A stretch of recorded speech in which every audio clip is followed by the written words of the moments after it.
L'ostéopathie a été définie par son fondateur, le docteur Andrew Taylor Still, comme une médecine naturelle, parce qu'il utilisait la finesse de sa palpation pour évaluer et traiter les patients.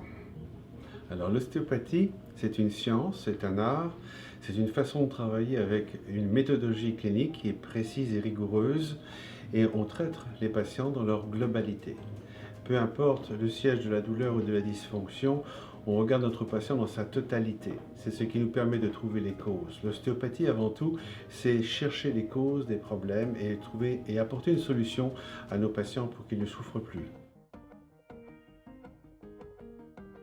Comment a commencé l'ostéopathie? Au départ, Andrew Taylor Still est un médecin, un très bon médecin. Il est croyant et il se donne du mal pour les mourants. Il accouche, il fait de la petite chirurgie et il est extrêmement dévoué pour la population. Survient une épidémie de méningite où il va perdre 3 de ses enfants et une grande partie de sa clientèle. Choqué par ces événements, le docteur Andrew Taylor Still va s'arrêter 10 ans, entre 1864 et 1874. Pendant cette période, il va relire les concepts d'Hippocrate, il s'intéresse à la médecine autochtone parce que les médecins, les chamans s'intéressent autant à l'âme humaine qu'au physique. Et il va faire également la guerre de sécession avec les troupes du Nord en tant que médecin des armées. Quand il revient, il a pris conscience de certains faits qui sont importants.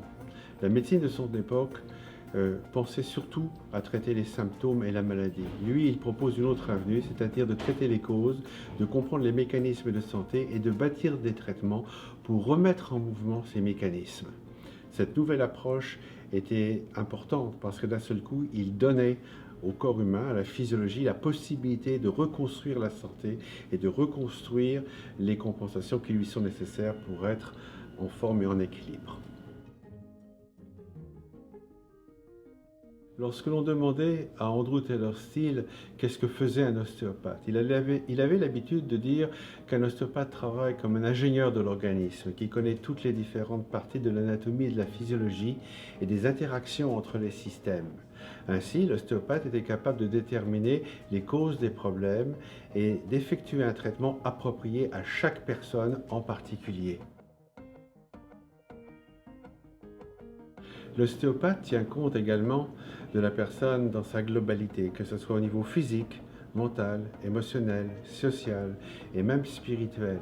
Nous devons savoir qui est la personne que nous traitons, quelle est sa souffrance autant extérieure qu'intérieure. C'est comme ça que nous pouvons faire des traitements qui sont uniques pour chaque personne en particulier.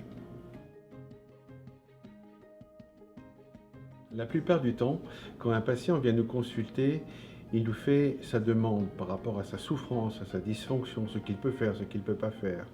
Mais en même temps, nous devons être capables de comprendre comment cette personne-là est arrivée à cette souffrance ou à cette incapacité.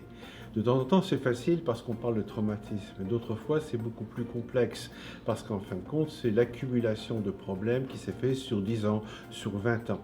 Et il nous faut remonter le temps et comprendre comment cette personne est arrivée à cette souffrance ou à cette incapacité.